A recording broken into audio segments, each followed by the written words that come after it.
So it's all for play for still. I think so. Do you want to bet against us?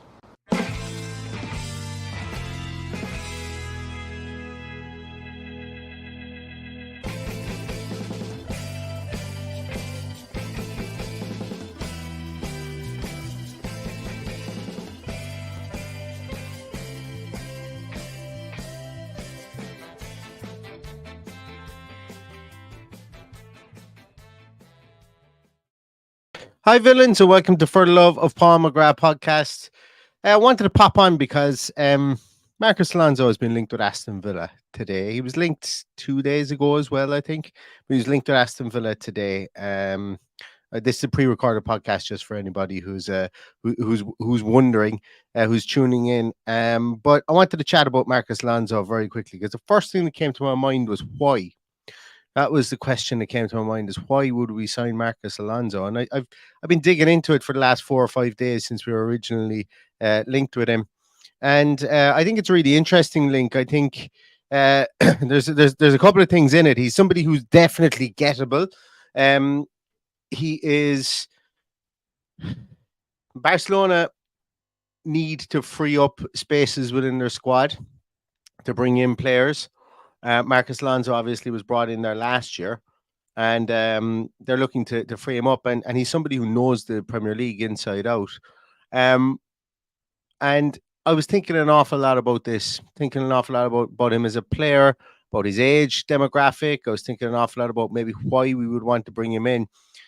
And I've put together a few slides, and I don't know is the answer. I don't know whether this is going to happen. But I want to talk a small little bit about it anyway, just to it's supposed to give my thoughts on it as the potential reasons why. Now, I'm fully aware that we're 2 minutes and 5 seconds into this already, and I'm sure there's comments underneath going, "We don't need him. He's too old. Why would we bring in somebody who's 32 years of age? He's going to be on huge wages." I'm fully aware all those comments are going to come at some stage underneath this video. But let's park all that for a moment and let's see a potential as to why, number one, we may be interested in this person. I don't know whether the link is credible. I don't know whether the link is a valid link. It has a lot of hallmarks of a potential. When I sat back and I thought about it, I can see an awful lot of reasons why Unai Emery would be interested in Marcos Alonso. And I hope to talk to them about them to you guys now. So when I sat back and I started watching some of his video at Barcelona on Y-Scout, but before that, I sat and I kind of thought as to, okay, what do we have? Are we bringing him in as a left back? What are we doing? What are we going to do there? Like, Lucadinha's started to play off his skin. Alex Moreno is probably going to be back in training this week with a view to potentially making the squad for Liverpool. If not Liverpool, definitely making the squad after the international break. And where's the urgency for that left back if Lucadinha is staying? And that's what was going through my mind last night. And then I thought back even further, and I remember my podcast after the Newcastle game, and I spoke about somebody coming in who was experienced, who was a leader, who could come in and who could be somebody in a dressing room or somebody on the field where players could look up to. They could look to him for, I suppose, guidance, for leadership, for experience, for, an older steady hand. And I asked about that when Tyrone Mings went down. And I suppose really if you were to look at somebody who's got experience of winning at the highest level, of playing at the highest level, of knowing the Premier League, and also rumored to be available for 4 or 5 million euros. I think Marcos Alonso is pretty much the best that you're going to get. One of the best that you're going to. Obviously, I know people are probably going to say stuff like, "Why don't we go for Sergio Ramos?" Ain't happening. Would never in a million years happen. But I know. Like, obviously, I'm saying that Marcos Alonso is the best. Obviously, he's not. There's other people you could go for as well. But I suppose when you take all things and you factor everything into play, somebody who's left-footed, somebody who can play that left side of defense. If Pau Torres does go down, I know people are going to say that Diego Carlos can play over there as well. But keeping that stable of 4 centre halves would be good.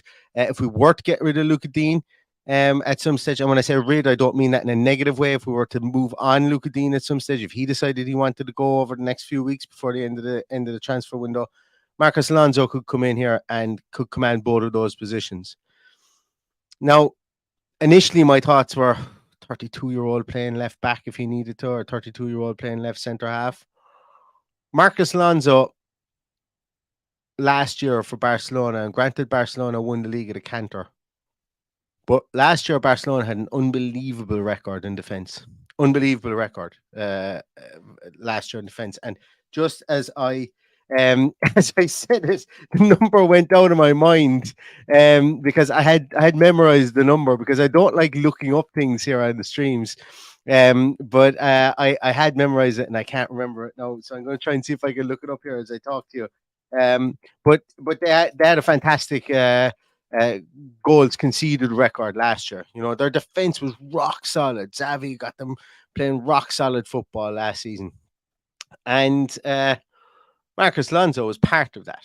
You know, he was part of that group. Like last season, he played 24 league games for Barcelona last year. He scored 3 goals. All in all, he played 37 games for Barcelona last year. Very, very active in Europe. 7 games in Europe, 2 goals.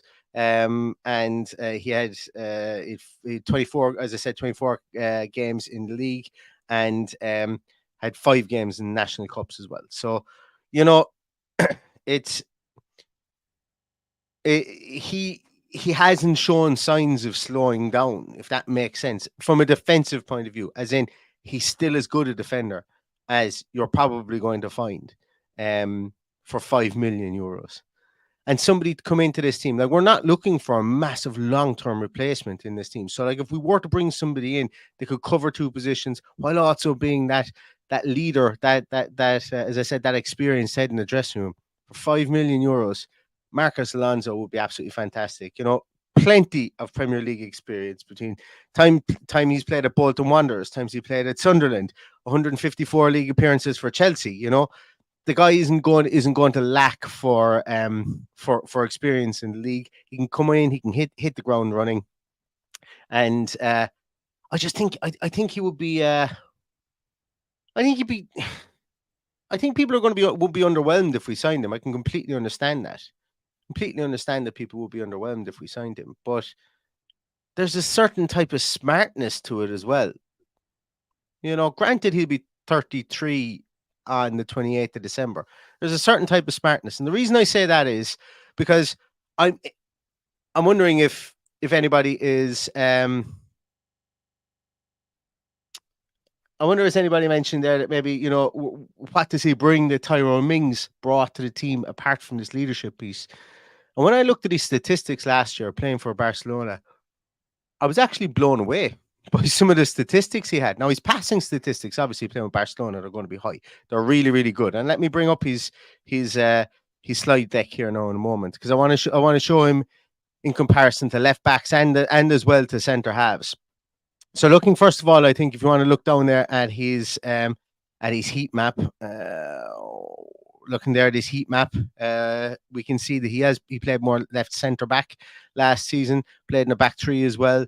Was able to get forward when he needed to get forward. You can see that he's over that halfway line an awful lot. But looking at his statistics here in comparison to the 2 incumbents, passing obviously is going to be something that's huge. We know Unai Emery wants passers. He wants metronomic passers. We took a look. If you guys haven't seen it on my Twitter account, go to my Twitter account and you'll be able to see how Unai Emery likes to build up his attacking play with that W formation. You need somebody who's going to be in there. You need to have lots of passes to be able to get that working. You need to have lots of passes in and around your back line, passing it out to one side, back across the field to the other side, into the middle of the park, back to the centre halves. You need to have that, because what it does is it allows people to get set. But also you need to draw players forward. So there's an element of cat and mouse. So you're going to need somebody who's really good at passing. The statistics here are off the scale for his passing. Passing attempts, you're going to look at him there, 80 passing attempts per game, per 90 minutes. Pass percentage ratio of 89.5%. absolutely phenomenal stuff. And these are as a left back. Wait till we look at his stuff as a centre half in a moment as well. Progressive passes right up there as well. You know, way better than any progressive passes any of the two incumbent left and right back have here. Or sorry, two left backs, should I say, Moreno and Luka Dean have had previously. Unbelievable. Yes, he's not a great crosser of the ball, or he hasn't crossed the ball an awful lot in the last 365 days. Do you know why? Because he's been playing left centre half as well. He's been playing left centre half in the back three. Really interesting numbers here from him as well. With ball recoveries. So his defensive nous has never been questioned, really. It hasn't been questioned at Barcelona anyway since he was there, or since he started to move into that left side of a back three. He's 6'2", so he brings that element of height. Yes, he's not 6'4" like Mings is, but he's got decent height. He would be like 6'2". We need somebody who's going to be tall to come in here as well. And 6'2" is very tall in that aspect as well. But just looking at his ball recoveries here, the ability to be able to win the ball. So a lot of things here, actually, I'm just going to discuss with regards to, and I've discussed this previously. When we look at defensive statistics here, we can see tackles per 90, interceptions per 90, recoveries. That top quadrant from 9 o'clock, if we were looking at it as a clock, to 12 o'clock, that's kind of where I look at for my my defensive side of things. Now, there's different ways of winning the ball, as everybody well knows. You can tackle and you can win it, but how many times do people tackle and retain possession of the ball? Very few. We see the best defenders don't go off their feet or don't need to tackle.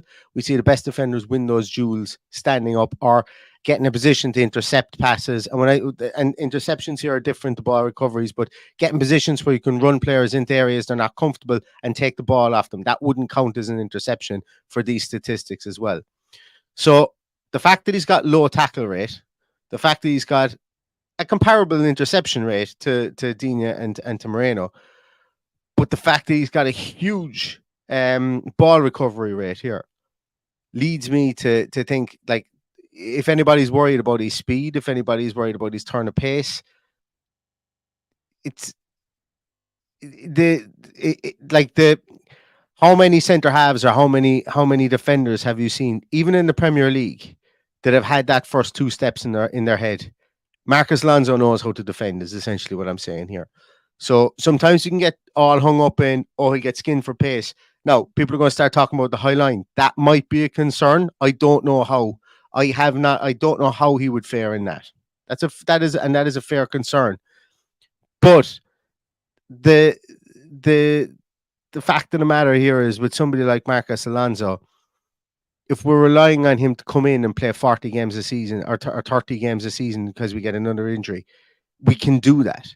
If we're relying on him to come in and play split minutes, 20 games at left back, 10 games at centre half, we can do that too. The guy's really versatile. The guy's a good defender.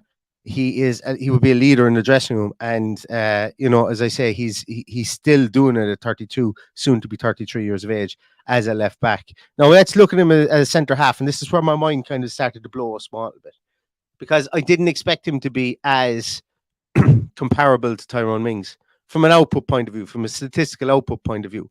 Now, Tyrone Mings' output there is in pink. You'll be able to see it there, the lightish pink.